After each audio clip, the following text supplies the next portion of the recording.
c'est Astrid, bienvenue sur ma chaîne si vous êtes nouveau. Alors aujourd'hui on continue la série de ma vie en 3 petits points avec ma vie en Suisse. Je vais un peu résumer pour ceux qui viennent d'arriver. En gros, donc voilà, je fais une chaîne de voyage et de mode parce que c'est mes deux passions. Je pars bientôt aux USA, donc aux États-Unis. Avant de me lancer dans l'aventure, j'avais un peu envie que vous appreniez à me connaître et que j'apprenne à vous connaître par les commentaires et tout ça. J'ai fait une vidéo d'introduction et dans la vidéo d'introduction, je parlais de mes échanges et de mes aventures à l'étranger précédentes. Et ça arrive super souvent que genre les gens comprennent pas trop genre tous mes voyages, et quand je parle de ma famille anglaise, ma famille allemande, ma famille suisse, les gens comprennent pas trop. Du coup je fais quelques vidéos pour vous expliquer un peu la situation pour que vous soyez pas perdus à un moment pendant une de mes vidéos plus tard. Donc voilà, donc ma expérience en Suisse c'était en 2007, j'avais 11 ans et... oui j'avais 11 ans, je vérifie. Et c'était une fois de plus avec l'organisme En Famille. C'est un organisme génial. En gros, on remplit un dossier énorme sur ta vie à toi, genre ta vie, ta famille, toi-même, ton cursus scolaire, tout ça. T'envoies ce dossier à l'organisme et il trouve une famille qui te correspond. Et s'il trouve une famille qui te correspond, ils t'envoient leur dossier et à ce moment-là l'échange peut commencer. C'est absolument génial. Moi j'ai déjà fait à cette époque-là j'avais déjà fait un échange en Angleterre quand j'avais 9 ans, aussi un échange de 6 mois. La vidéo je la mets en description. Voilà. Donc mon échange en Suisse. Donc j'avais 11 ans, je suis partie 6 mois, donc sans mes parents, sans mes amis, tout ça. Je rappelle que les règles en famille, c'est les seuls contacts auxquels on a le droit, c'est le téléphone et les lettres, avec 20 minutes maximum de téléphone par semaine. Ça a l'air ultra drastique comme ça et super sévère, mais en fait c'est juste parce que ça permet que tu sois vraiment genre... Enfin, tout ce que tu vas entendre pendant une semaine, ça va être la nouvelle langue que tu dois apprendre et ça permet que tu deviennes vraiment genre bilingue. Donc, revenons au sujet. Moi je suis arrivée dans une petite ville, Pfäffikon, donc dans le canton de Zurich. J'ai adoré la ville dans laquelle j'étais. Cette fois j'étais à l'école, dans une vraie école, donc dans une école de quartier, comme beaucoup de gens.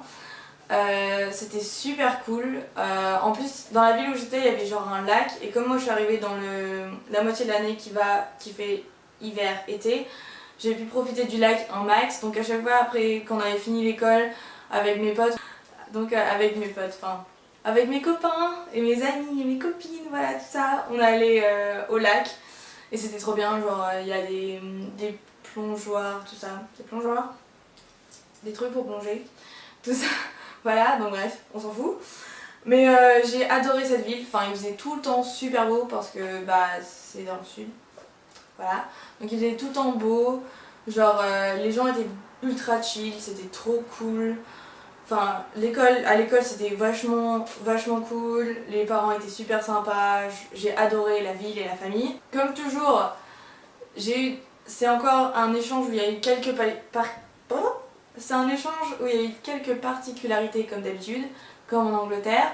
Donc cette fois en Suisse, le truc c'était déjà en Suisse, là où j'étais, ils parlent un dialecte qui s'appelle le suisse allemand.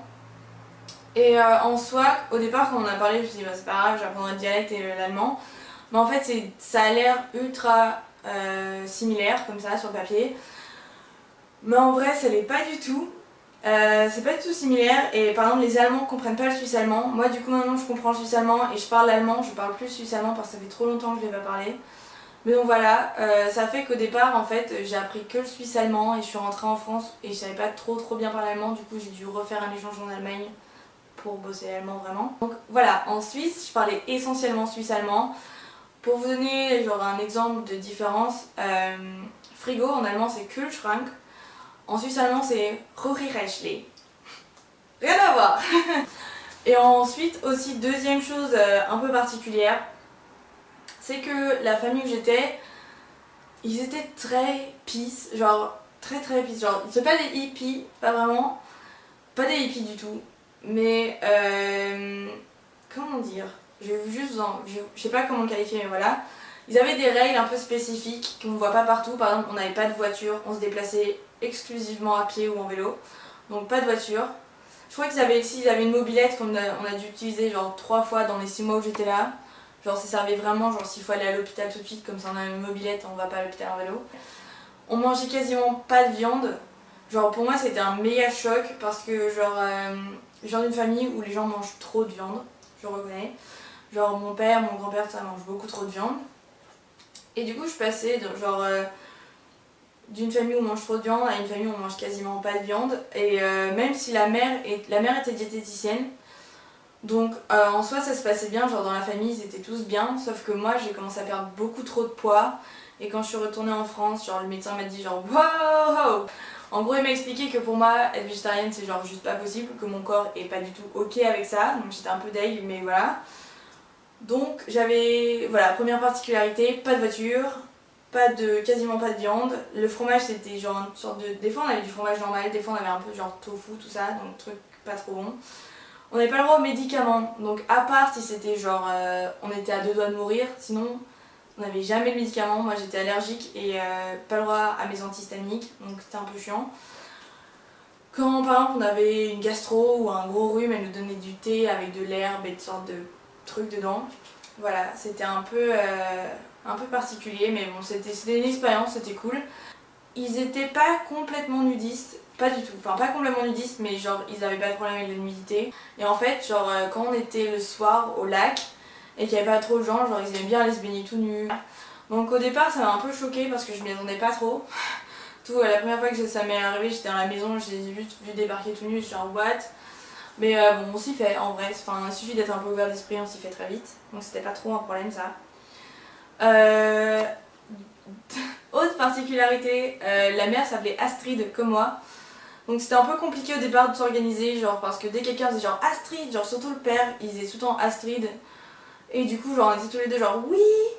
Et genre lui il faisait ouais la petite, sauf qu'il fait 1m90, la femme elle fait 1m75 et moi je faisais 1m42. Voilà. Et du coup, quand lui, du haut de son mètre 90, il disait la petite, bah forcément tous les deux on répondait oui parce que bah par rapport à lui, tout le monde est petit. Voilà. La famille était une famille recomposée. Donc, il n'y avait que 2 enfants, c'est une famille recomposée. On allait chez le père une fois tous les 2 semaines, une fois tous les 3 semaines et c'était super bizarre. Genre, ce qui est un peu particulier, c'est que genre, donc, la mère avec le beau-père, ils ont une vie très peace. Donc avec toutes les particularités, genre pas trop de viande, pas de médicaments, pas de médicaments trop chimiques, pas de voiture, pas toujours de vêtements. Alors que genre le père, il avait une voiture de sport, il avait une grosse maison, il avait un home cinéma. Ah oui, on avait alors que dans la maison, genre chez la mère, on avait une télé mais on la sortait que quand genre on faisait des soirées films, sinon elle n'était jamais sortie. Donc voilà, c'était 2 mondes genre complètement opposés, ça faisait un peu bizarre quand on passait de l'un à l'autre, mais c'était marrant. Enfin, c'était cool pour tester ses capacités d'adaptation, mais bon, voilà. Et dernière particularité qui a été une méga surprise pour moi, en fait, quand je suis allée en Suisse, les parents venaient de se marier, genre la mère et le beau-père venaient de se marier. Et à la fin de mon échange, donc à la fin de mes 6 mois, ils m'ont invité à aller à Majorque avec eux pour leur lune de miel. Donc voilà, ma première lune de miel n'était pas la mienne. Et donc je suis allée avec eux, donc avec les 2 parents et les 2 enfants. On est allés tous les 5 à Majorque pour la lune de miel des parents. C'était super cool, j'ai adoré l'île, c'était trop beau. Le contexte en soi était un peu particulier. Mais bon, on a tous kiffé quand même. Et voilà. Là, donc, en Suisse, ma meilleure pote s'appelait Steffi, c'était notre voisine. On s'entendait trop bien. Je me suis fait aussi pas mal de potes en Suisse parce que, comme déjà j'étais à l'école, et en plus, ma choresse et moi on n'était pas du tout dans la même classe. Du coup, ça faisait qu'on avait chacun nos potes en fait. Et c'est une bonne chose parce qu'en fait, j'ai un peu perdu contact avec ma famille en Suisse pour des raisons X ou Y. Et en fait, et du coup, comme on n'a pas les mêmes potes, ma choresse et moi, ça a fait que